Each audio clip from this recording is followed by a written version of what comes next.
Diriwayatkan oleh Imam Ahmad bin Hanbal dalam musnadnya bahwa ada seorang laki-laki yang bernama Nuaiman. Ini Nuaiman di kehidupan Rasulullah SAW ada orang yang seperti itu gitu. Orang yang sering minum minuman keras. Rasulullah SAW marah, murka. Rasulullah kalau yang berhubungan dengan Rasulullah tidak marah. Tapi kalau sudah berhubungan dengan agama, Rasulullah SAW adalah orang yang paling marah, orang yang paling istiqomah dalam kebenaran. Maka Rasulullah panggil Nuaiman, apa yang kau lakukan? Dia katakan, aku minum minuman keras ya Rasulullah. Rasulullah cambuk dia. Kemudian dia bertobat kepada Allah. Kemudian ketahuan lagi minum. Kemudian dicambuk lagi oleh Rasulullah SAW, sehingga sebagian sahabat memukul dia dengan pukulan yang banyak. Sehingga apa yang berlaku? Sebagian sahabat mengatakan, la'natullahi ala Nuaiman. Semoga Allah melaknat Nuaiman. Dia mempermainkan Rasulullah. Dia bilang sudah mau taubat tapi minum lagi. Dia bilang sudah mau taubat tapi minum lagi. Maka Rasulullah SAW mengatakan, la tal'anuh fa innahu yuhibbullaha wa rasulah. Kata Rasulullah, jangan kamu laknat Nuaiman, karena dia itu cinta sama Allah, cinta sama Rasulnya. Dalam riwayat dia dicintai Allah dan dicintai oleh Rasulnya Muhammad sallallahu alaihi wasallam. Ibn Majah menceritakan bahwa Nuaiman ini pernah suatu waktu diajak oleh Sayyidina Abu Bakar pergi ke negeri Syam. Negeri Syam itu di mana? Seperti yang diceritakan tadi, antara daerah Suriah, Lebanon, Yordania, kemudian Palestina. Daerah seperti itu. Umumnya orang Quraisy pada masa itu, mereka memiliki rihlah berdagang, membeli dagangan ke Syam, kemudian dijual lagi di kota Makkah. Ketika itu Rasulullah SAW didatangi Abu Bakar. Sayyidina Abu Bakar mengatakan kepada Rasulullah, ya Rasulullah, saya mau izin ya Rasulullah. Mau apa? Saya mau ajak dua sahabat kamu ini ikut berdagang ya Rasulullah. Siapa kata Rasul? Nuaiman. Kata Rasulullah, Nuaiman kamu mau ajak? Mau ngapain? Biar seru-seruan aja ya Rasulullah. Kata Rasulullah, ya sudah, saya izinkan kamu bawa Nuaiman. Ketika itu Sayyidina Abu Bakar membawa Nuaiman sama satu sahabat namanya Suwaibid ibn Harmalah. Siapa namanya? Suwaibid ibn Harmalah. Ini sahabat Rasulullah SAW yang memiliki sifat yang berbeda-beda. Kalau Nuaiman ini aneh. Pernah Rasulullah SAW dibawain makanan banyak, dikasih Rasulullah, dikasih sahabat semua. Semuanya sudah makan, tiba-tiba si Nuaiman ini, sahabat Nabi Nuaiman mengatakan kepada Rasulullah, ya Rasulullah, ini yang penjualnya, tolong kau yang bayar ya Rasulullah. Makanan udah habis. Makanan udah habis. Rasulullah SAW bingung, saya yang bayar. Akhirnya Rasulullah katakan kepada sahabat, ayo keluarkan uang, kita patungan, kita bayar. Rasulullah aja dimainin, apalagi kita orang. Sallu ala Nabi Muhammad. Nuaiman diajak Sayyidina Abu Bakar. Kata Rasulullah SAW, benar kamu mau ajak Nuaiman? Iya ya Rasulullah. Diajaklah. Diceritakan dalam riwayat Ibn Majah, diceritakan juga dalam Siyar A'lam An-Nubala, diceritakan juga dalam musnadnya Imam Ahmad bin Hanbal, dalam riwayat Imam Ahmad bin Hanbal. Maka diceritakan Nuaiman diajak oleh Sayyidina Abu Bakar. Sesampainya di negeri Syam, semua dibagi tugas. Fulan bin Fulan kerjaannya ini, Fulan bin Fulan kerjaannya ini, semua memiliki kerjaan. Nuaiman tanya, wahai Abu Bakar, kerjaannya saya apa wahai Abu Bakar? Kata Sayyidina Abu Bakar, kamu mau ngapain terserah kamu wahai Nuaiman. Yang penting kamu ikut saya kan. Kemudian satu di antara mereka namanya Suwaibid ibn Harmalah. Ditanya oleh Sayyidina Abu Bakar, wahai Suwaibid, kamu mau kerjaan apa? Kata Suwaibid, terserah kamu wahai Abu Bakar. Kata Sayyidina Abu Bakar, kamu menjaga makanan, karena saya tahu kamu ini adalah orang yang senantiasa menjaga amanah. Suwaibid ini kalau disuruh maju dia maju, disuruh mundur dia mundur, disuruh ke kanan dia ke kanan, disuruh ke kiri dia ke kiri. Orang yang ikut aja. Kalau Nuaiman beda, disuruh maju dia ke belakang, kasih sen kanan ke kiri belok. Nuaiman itu orang yang berbeda. Maka Suwaibid mendapatkan tugas, semua mendapatkan tugas kecuali Nuaiman. Sehingga ikhwani, apa yang berlaku, apa yang terjadi? Sayyidina Abu Bakar pergi sibuk dengan kesibukannya, sehingga datanglah waktu siang. Nuaiman sudah lapar. Nuaiman cari makanan. Dia nggak punya uang, diajak Sayyidina Abu Bakar tapi tidak diberikan uang. Sehingga dia cari-cari makanan. Dia tahu Suwaibid yang jaga makanan. Dikatakan, wahai Suwaibid, saya mau makan, berikan kepada saya satu roti saja. Yang terpenting apa? Saya makan sekarang, saya sudah lapar. Kata Suwaibid, ya Allah Nuaiman, kita tunggu Abu Bakar saja sehingga dia datang, karena ini amanat. Amanat dari Abu Bakar, saya tidak boleh berikan kepada siapapun kecuali atas izin Abu Bakar. Kata Nuaiman, kasih saya makanan, kalau tidak saya bikin masalah sama kamu. Merah wajahnya Suwaibid, karena dia tahu, jangankan saya, Rasulullah aja dimainin. Bingung, apa yang harus saya lakukan? Akhirnya Nuaiman bilang, gampangannya aja, kata Nuaiman, kamu kasih saya makanan, atau kalau tidak saya bikin masalah sama kamu. Bingung Suhaib pikir panjang. Setelah itu dia katakan, ya sudah Nuaiman, saya tetap mau jaga amanah Abu Bakar, karena saya takut ini adalah perintahnya Allah, perintahnya Rasulullah SAW, dan perintah daripada Abu Bakar, sahabatnya Nabi. Kata Nuaiman, kalau memang begitu kamu maunya, ya sudah, berarti kamu ngajakin berantem sama saya. Nuaiman pergi ke pasar. Dia cari-cari tempat penjualan hamba sahaya. Dia lihat-lihat beberapa hamba sahaya. Ini berapa harganya? Ini katanya 10 qalanis. Ini berapa? Ini harganya, hitungan orang zaman dahulu, kita sih hitung seperti dirham, berapa ratus dirham gitu, 200 dirham. Yang ini berapa? 300 dirham. Yang ini berapa harga hamba sahaya? 300 dirham. Harganya antara 300, 200 sampai 100. Kemudian Nuaiman mengatakan kepada penjual hamba sahaya tersebut, saya punya juga hamba sahaya, tapi saya jual cuma 20 dirham saja, murah. Apa benar ada hamba saya harganya segitu? Iya, karena dia punya aib, ada kekurangan. Apa? Nanti kalau kalian tangkap, dia bakalan teriak, saya ini bukan hamba sahaya tapi orang merdeka. Akhirnya semua orang berkumpul mau beli. Ini Nuaiman sama Nuaiman diajak ke Suhaib bin Harmalah tadi. Kata Nuaiman, itu ada orang yang berdiri sedang menjaga makanan, itu hamba sahaya saya, tangkap saja. Oh baik. Diberikan uang 20 dirham, dimasukkan oleh Nuaiman ke kantongnya, kemudian Suhaib ditangkap. Ketika ditangkap, Suhaib teriak, saya bukan hamba saya orang merdeka. Maka orang-orang tersebut mengatakan, saya sudah tahu kekurangan kamu. Ini memang kekurangan kamu, memang kamu, tapi saya tidak perlu dengan bacot kamu, yang penting kerjanya kamu gitu. Ya kan hamba saya untuk apa? Untuk kerja. Mau dia ngomong apa, mau ngomel, terserah, yang penting dia mau kerja. Akhirnya ditangkaplah Suhaib dan dijual di pasar. Nuaiman punya uang banyak ini.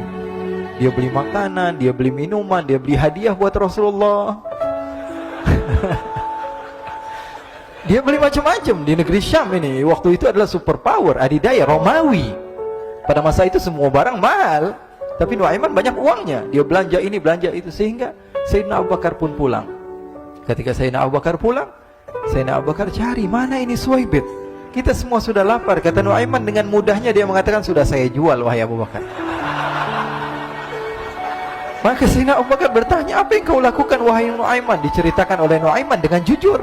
Nuaiman ini orangnya apa adanya, tapi nyusahin. Saya jual. Akhirnya dibawa oleh Nuaiman, Sayyidina Abu Bakar pergi ke mana?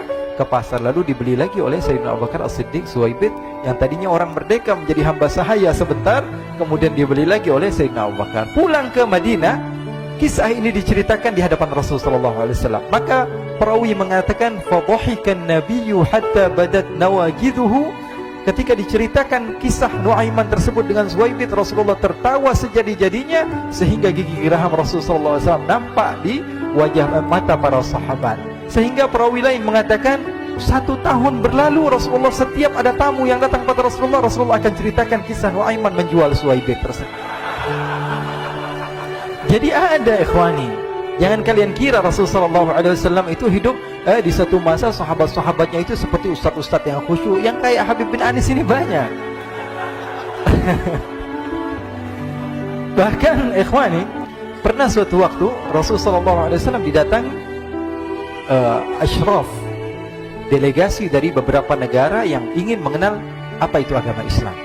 Sehingga mereka datang ke rumah Rasulullah SAW membawa unta, kendaraan yang ketika itu kendaraan yang paling mahal mereka miliki, itu untanya yang paling mewah. Diikat di depan rumah Rasulullah SAW. Tamunya pun masuk, duduk bersama Rasulullah SAW. Di depan rumah Rasulullah SAW ada beberapa sahabat. Ada Sayyiduna Hamzah. Kalian tahu Sayyidina Hamzah adalah orang yang pemberani. Ada Sayyiduna Umar. Kalian tahu Sayyidina Umar adalah orang yang pemberani. Ada Sayyiduna Ali bin Abi Thalib. Ada Sayyiduna Sa'ad bin Abi Waqqas. 4 sahabat ini lagi nongkrong gitu depan rumahnya Rasulullah SAW, berjaga sebelum Allah Subhanahu wa ta'ala turunkan ayat wallahu ya'simuka minan nas. Ketika mereka sedang asyik duduk, tiba-tiba Nuaiman datang. Ini Nuaiman kalau datang pasti bikin sesuatu yang aneh. Bahkan dikatakan tidaklah Rasulullah SAW dalam keadaan bersedih, kecuali Nuaiman datang Rasulullah akan tersenyum. Jadi sebagian sahabat itu senang kalau sudah Nuaiman datang, pasti Rasulullah bahagia. Tapi ketika itu Nuaiman datang, ingin duduk bareng-bareng Sayyidina Hamzah. Sayyidina Hamzah katakan kepada Nuaiman, bercanda begitu. Nuaiman, kamu lihat unta orang datang dari luar Arab ini. Lihat, kata Nuaiman, ini besar banget ini, badannya besar gitu. Dagingnya pasti banyak. Iya nih, kalau kita sate enak nih ntar malam. Kata Nuaiman. Kata Sayyidina Hamzah, apakah kamu berani? Kata Nuaiman, saya berani aja asal kalian gak bilang sama Rasulullah. Kata Sayyidina Hamzah, benar wahai Nuaiman, benar kan? Akhirnya Sayyidina Hamzah lupa masalah itu, cuma bercanda-bercanda saja. Sayyidina Hamzah lagi asik sama Sayyidina Umar, Sayyidina Ali. Tiba-tiba apa? Ternyata ketika dia melihat unta tersebut sudah pisah antara kepala sama badannya. Nuaiman mengatakan, wahai Hamzah, ini unta saya sudah potong, saya mau pergi sebentar. Kalau Rasulullah cari saya, tolong jangan beritahu di mana saya. Nanti kalau keadaan sudah aman, mari kita nyate bareng-bareng. Ini ada yang seperti itu di zaman Rasulullah SAW. Maka dia pun berlari dan berlari mencari satu tempat supaya Rasulullah SAW dia selamat daripada Rasulullah SAW. Sehingga Sayyidina Hamzah bingung, ini kalau Rasulullah keluar gimana? Ada Hamzah Asadullah, ada Ali bin Abi Thalib, ada Umar, gak bisa jaga kendaraannya, tamunya Rasulullah Sallallahu Alaihi Wasallam. Akhirnya benar apa yang terjadi, ikhwani. Rasulullah SAW tamunya mau pulang. Ketika dia buka pintu tamu melihat apa? Untanya sudah begitu. Mereka teriak, wa naqatah, unta kami wahai Muhammad. Baru mau kenal Islam, unta kami, kendaraan kami sudah dibuang. Rasulullah SAW lihat Sayyidina Hamzah, lihat Sayyidina Ali. Mereka gak bisa ngomong, mereka hanya bilang apa? Nuaiman ya Rasulullah. Rasulullah perintahkan Sayyidina Umar, wahai Umar, sekarang kamu ambil uang, kemudian kamu gantikan, kemudian kamu berikan 2 kali lipat daripada harta unta ini, sehingga apa? Agama Islam tidak didengar dengan sesuatu yang tidak baik di luar sana. Akhirnya diberikan harta, diberikan unta yang baru dan diberikan harta yang lebih untuk orang tersebut, sehingga orang tersebut tidak menjelek-jelekan agama Islam. Kata Rasulullah SAW, dan sekarang waktunya kita balas dendam sama Nuaiman. Nuaiman ternyata berlari tempat yang jauh sampai hampir keluar dari kota Madinah. Dia dapatkan seorang sahabat Nabi yang hadir juga dalam peperangan Badar, namanya Al-Miqdad bin Al-Aswad. Siapa namanya? Al-Miqdad bin Al-Aswad ketika itu sedang menggali sumur. Ketika sedang menggali sumur, Nuaiman datang.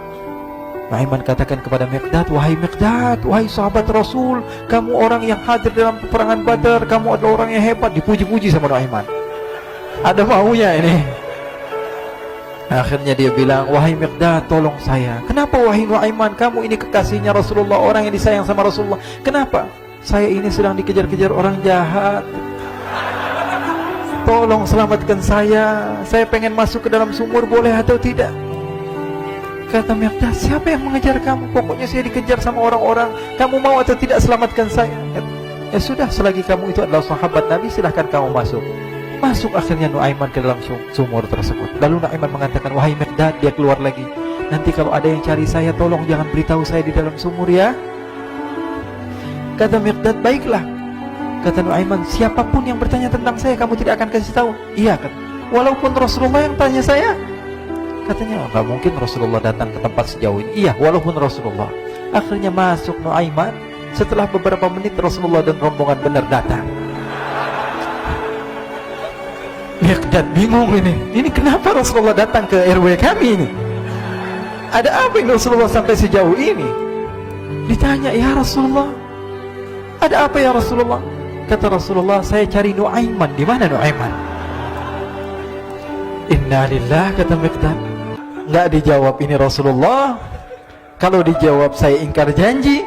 Akhirnya apa dia katakan? Wahai Rasulullah, mata saya tidak memandang kepada Nuaiman, tapi tangannya nunjuk ke dalam sumur. Sahabat. Apa dia bilang? Mata saya tidak melihat kepada Nuaiman, tapi tangannya nunjuk ke sumur. Akhirnya dibuka sama Rasulullah, Nuaiman muncul. Kata Rasulullah, Nuaiman, kamu bikin malu saya, wahai Nuaiman.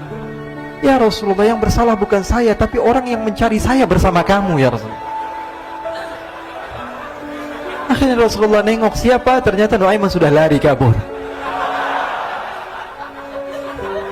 Sallu ala Nabi Muhammad. Kisah-kisah seperti ini sebenarnya banyak sekali ya.